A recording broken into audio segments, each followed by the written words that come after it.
Thank you for joining us on the Real Authentic People podcast. My name is Maya. And I'm Jade. And I'm Donna. And we are ran by the Diversity and Equity Center. The DEC centers the needs of marginalized students and aims to be a transformative, anti-oppressive center that disrupts white dominant culture and inspires marginalized students to unapologetically take up space and be leaders and decision makers of social change in our communities. Here at the DEC, we have two affinity programs, the first of which is called Thrive. And Thrive aims to create supportive and validating spaces for women of color to show up unapologetically as their full selves.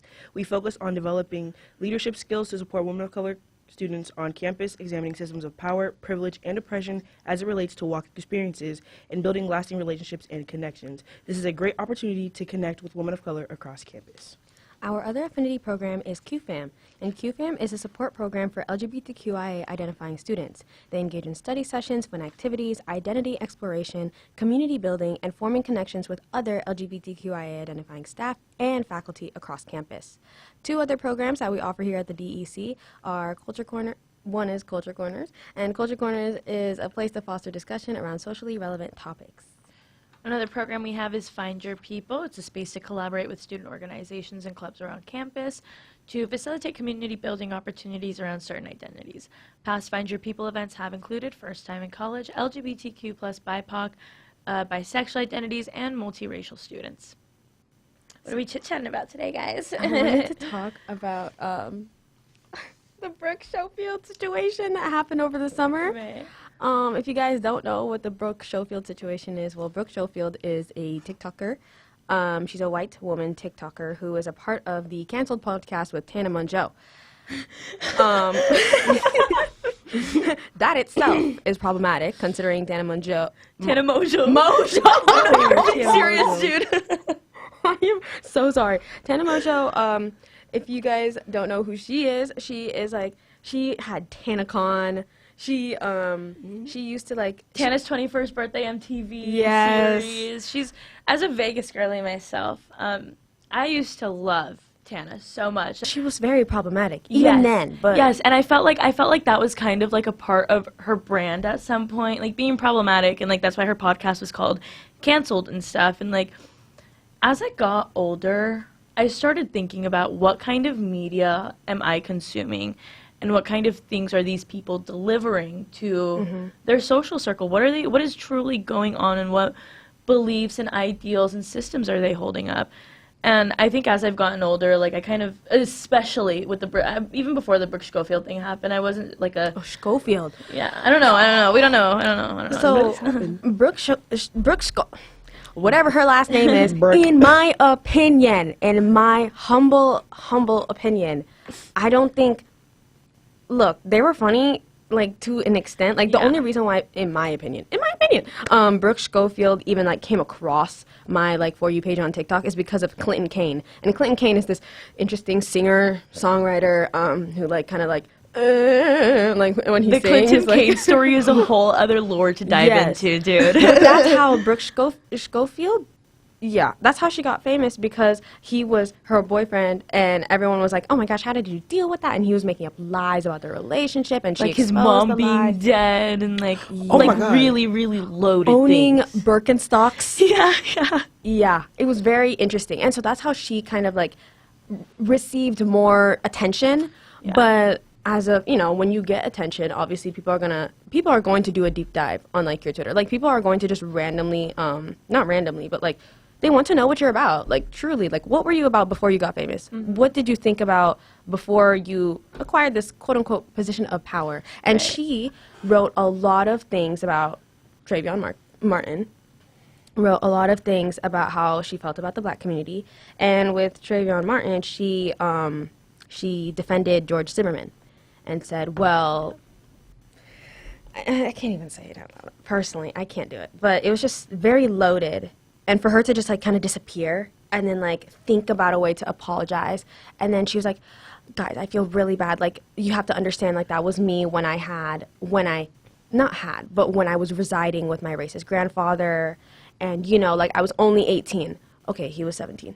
Yeah, and that's another thing too, like, I think it's really unfair that white Americans get to move with, like, the narrative of, I was this age, and I had these influences, and this and that. ever since the 2016 election that happened when I was in 8th grade, from that moment on, I like kind of knew about my own beliefs and opinions despite what I was hearing at home. So it's like it's not fair that like we as people of color have like made it our childhoods, our whole entire lives knowing and having to learn and navigate the world with that, while white Americans get to move with the narrative of, oh, I didn't know better and this and that. And it's like, I didn't that's know not it better fair. until after college. That was Yeah. her, like, that was Yeah. her. Oh, yeah, I'm just giving background information in case you didn't know, or in case anyone didn't know about it. But basically, also, she was like, I also donated to the Trayvon Martin Foundation, Yeah. and so she was like, I've done my reparations, like, da da da da. So then, in the comments, this is the thing that I want to focus on, because I do want to dive into cancel culture heavily. In the comments, we have people saying it's very divided, because Brooke Schofield is a part of this big old podcast that everyone wants to keep listening to, you know? However, how could you feel comfortable listening to her, knowing what she has said, and knowing that, like, I don't know, like, she did acknowledge that she had growth that she needed to, like, do. However, if you have growth you need to do, you shouldn't be in this position to educate others.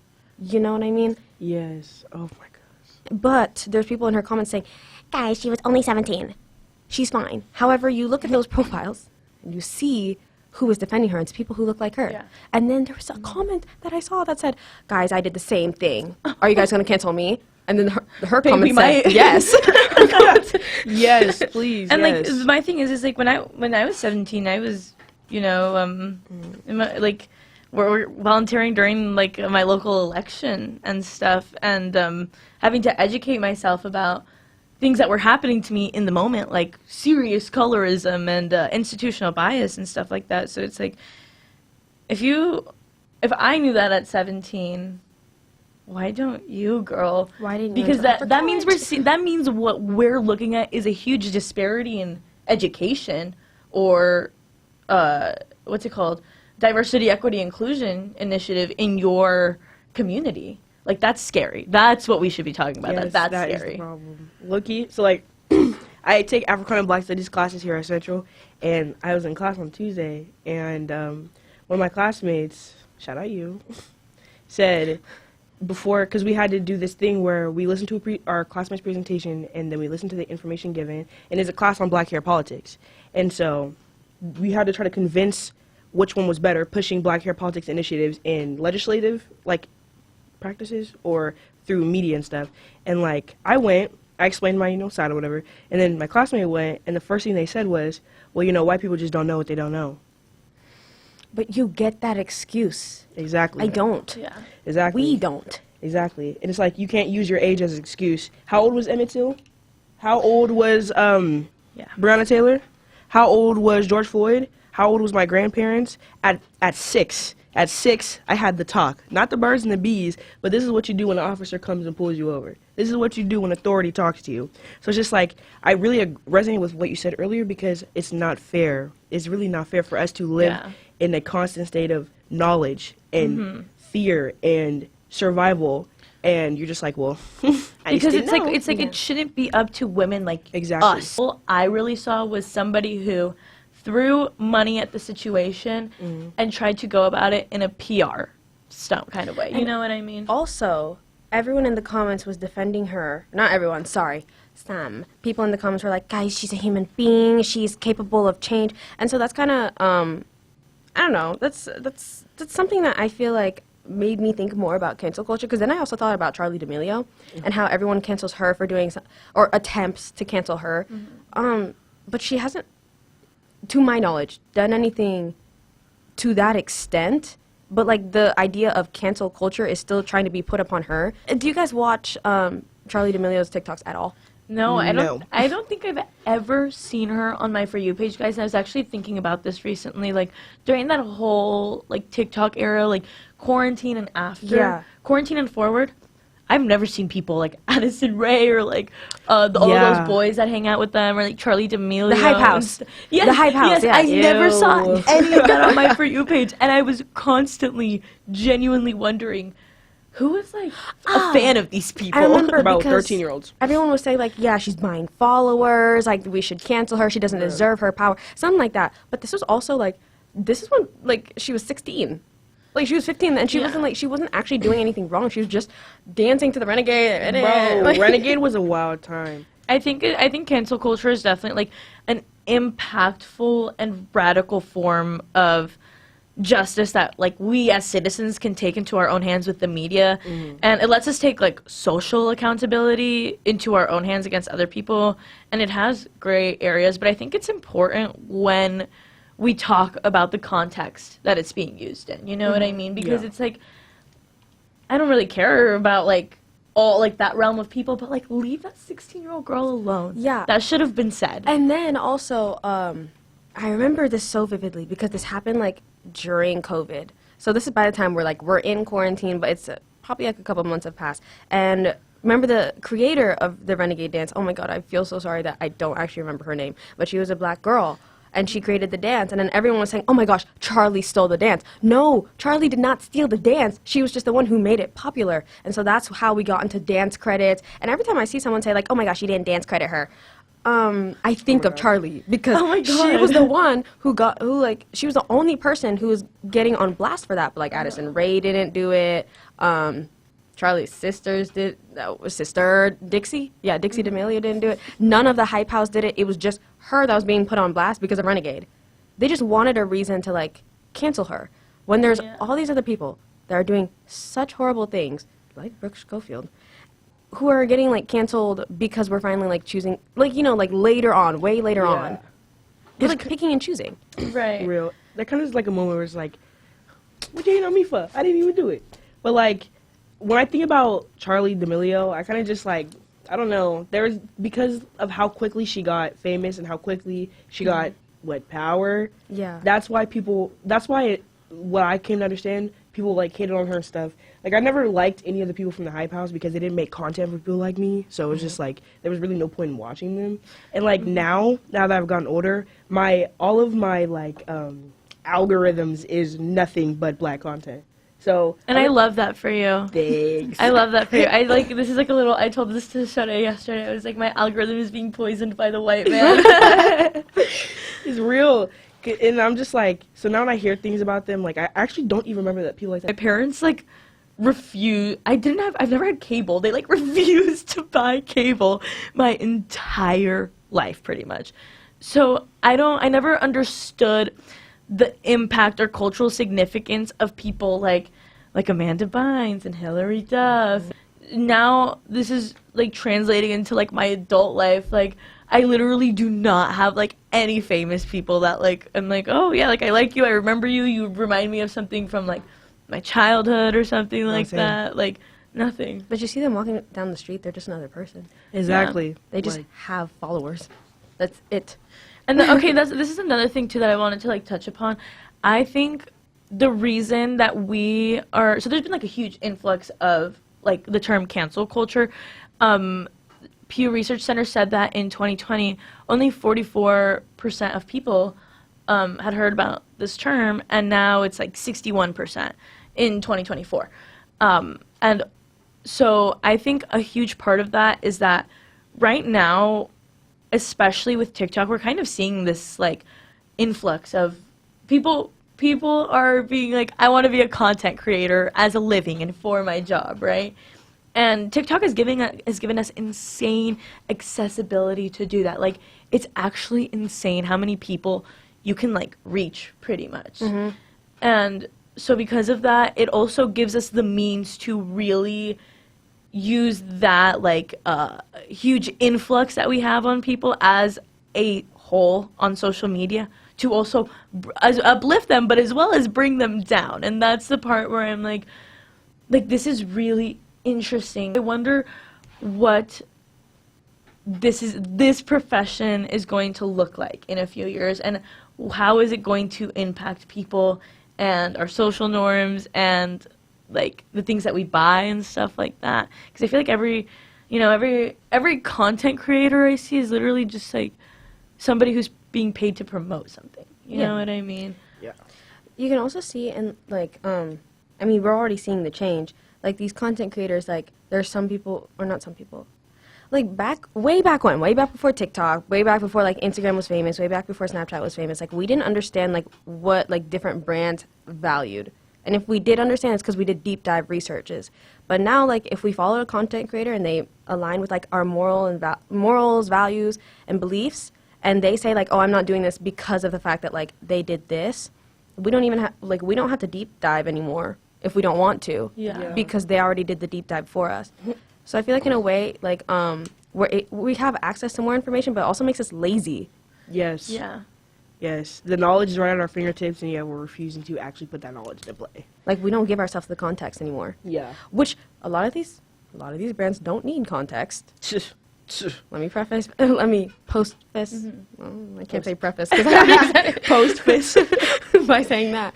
But it has made us very, very lazy. And it's funny because, like, when you see people stitch other people's videos, you know, and they're like, oh my gosh, how could you believe this one? This article said, and it's all taken out of context. Yeah.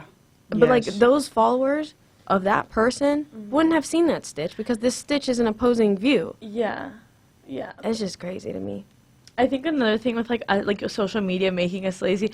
Do you guys remember what was her name? It was like Risa Tisa or something. It was the lady with like the 50-part story time, and she's like, "Who did I marry?" And it's like, you guys didn't see that? No. No, I think Oh I my think I God. remember videos like that. Yeah. Oh my God, I can't believe you guys didn't see that. So it's this really, really crazy story about this lady who, I don't know, she like married this guy from Tinder or something. Yeah. She married this guy from Tinder or something, and it was literally like a 50-part story. And I watched all 50 parts or something, okay? And then because I watched all 50 parts, it really messed with my algorithm for forever, bro. So every single like TikTok that I came across was like kind of about this lady Risa Tisa. And there's this one content creator specifically. I actually really like her because she like finds all these like 1,000,000-part story times and sums it up into like one like 3 to 5 minute video. And the original content creators of the videos that she sums up will literally be like, you did this perfectly and beautifully, like you retold my story so amazing and this and that. And it's like, so like do you see what I'm saying? Like Yeah. I see a job being created out of a consumer's laziness, essentially. Yeah. Because going through that 50-part story time, it was a lot of work. It took me like 3 days, guys. And I was having to like go save them, like go back and forth and stuff. And that's something that this lady has really made me think about a lot of things. Because she does it about like everything. Like she summarizes everything so good and gives it to you in 3 minutes, and you don't have to go and look for anything else. But that's also a scary idea. Did you 2 times the speed? Yeah, I did. I have major brain rot. No, I'm telling you, like, TikTok is also, like, I've noticed this with myself. I'm not proud of it. I understand I'm not proud of it. When someone's talking even, like at the speed that I'm talking right now, I'm like, oh, my gosh, you're talking so slow. 2 times speed it. TikTok has made my attention span so bad. Apparently, the average That is American crazy. only has an 8-second attention span in comparison to like just a few years ago, like a few decades ago, and it was like 12 It's seconds. really bad. Yeah, I have to watch I watch my lectures on 2 times speed, you guys. Yeah. I've never used that. Like I literally can't like the 2 times speed just sounds so weird to me. Like, yes, it sounds so weird and way too fast. So I'm just like, I used to also not like it, but then like I don't know, I just like I used it for some stuff sometimes because you know, like on TikToks, people talk how I'm talking right now, like they're like and like going slowly and stuff. And so I started using it, and I was like, wait, this kind of hits. bro. It hits.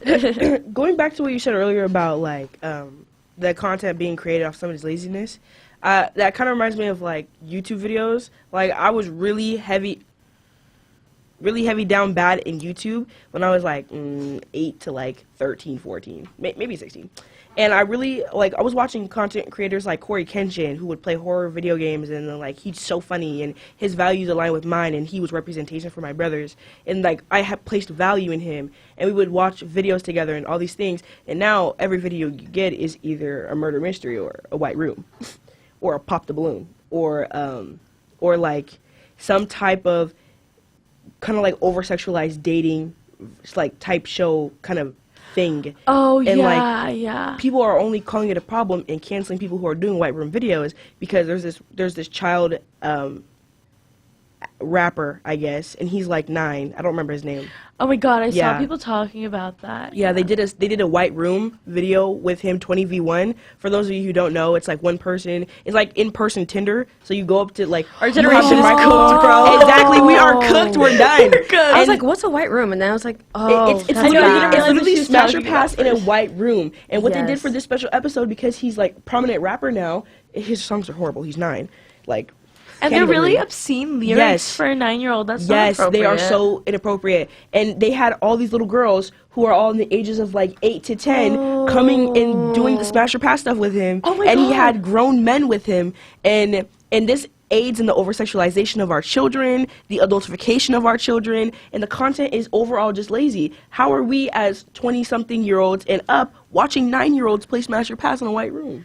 Where's your parents? And Bro. laughing. And enjoying it and asking for another video except to pop the balloon with the same kids. Oh my god. is so- And that's another thing that I've been seeing a lot in the media, and like also people kind of having discourse about it. Like,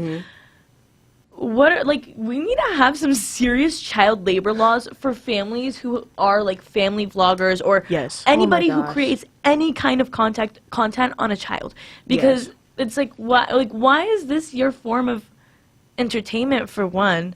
Second of all, why are you relying on this child as your sole income? I don't know if you guys have seen I don't know if I talked to you guys about this, the Resilient Jenkins TikTok wait. thing.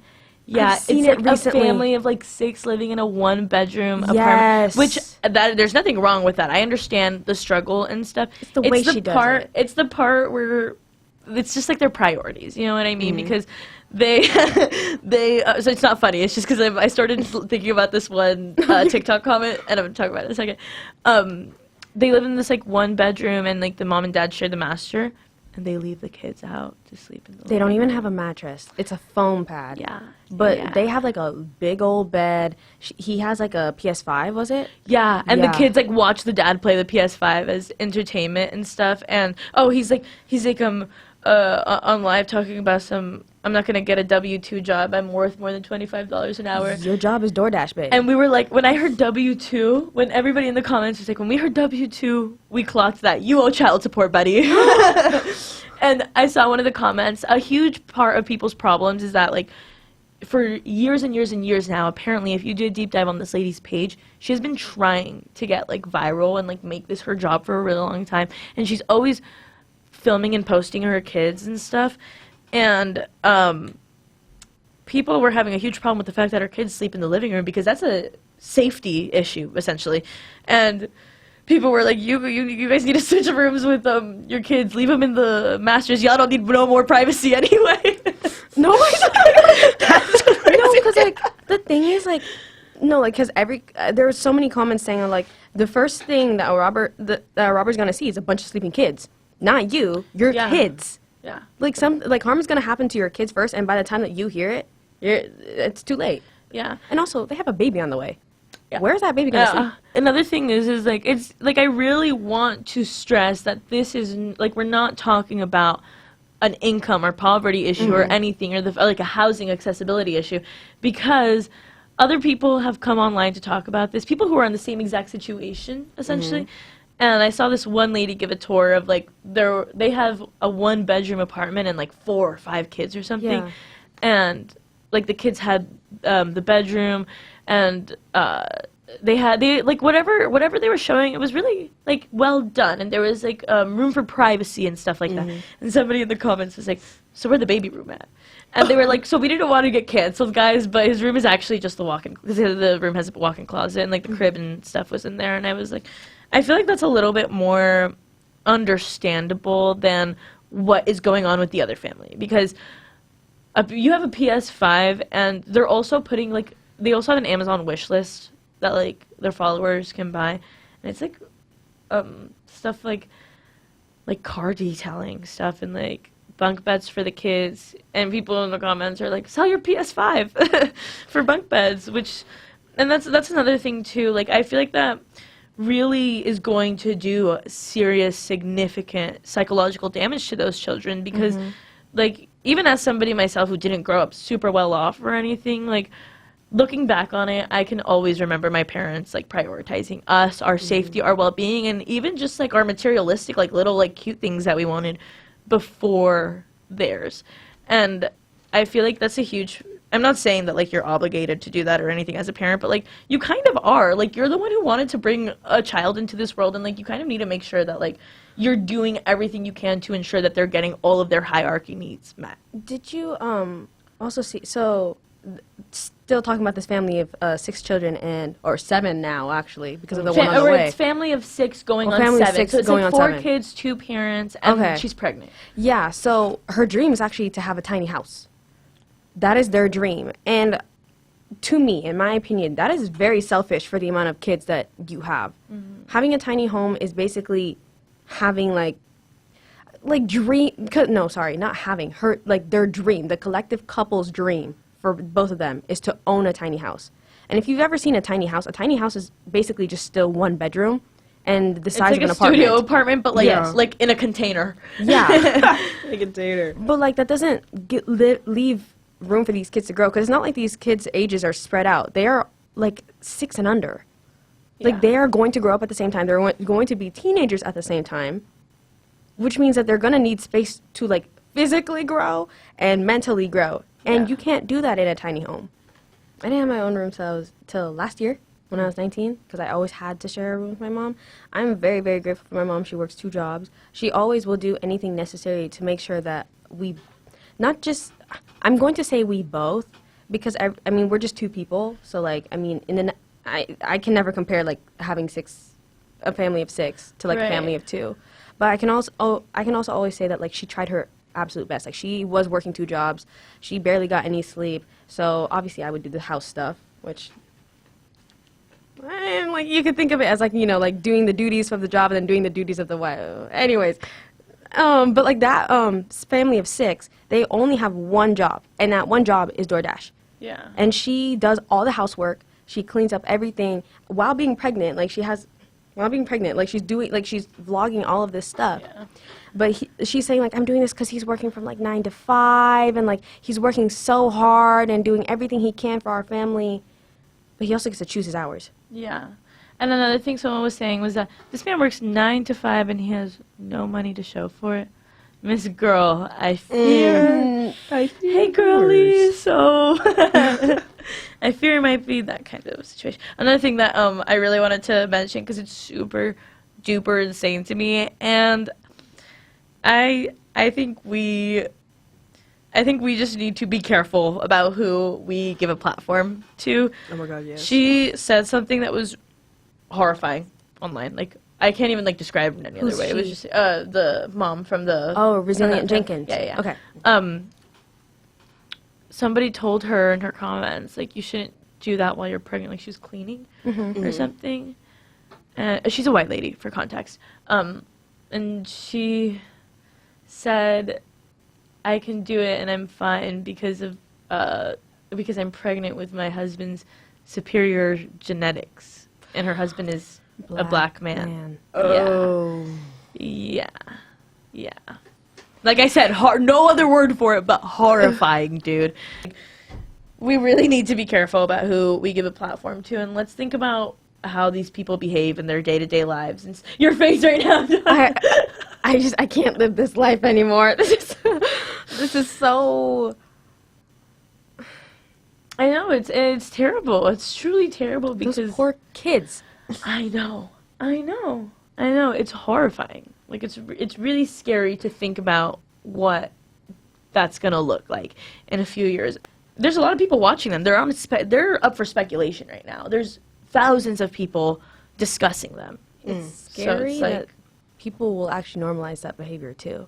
yeah. And I feel like that's the whole... Oh my gosh, this is actually a scary life that we live in, where we're just like... Because there's nobody not nobody, but nobody in her close circle that is saying like, oh, like this is actually not good. It's only just a bunch of people online telling her that this isn't good. So like I can kind of see how you can block it out. I can see. But like it's just not... This is a scary world we're living in right now.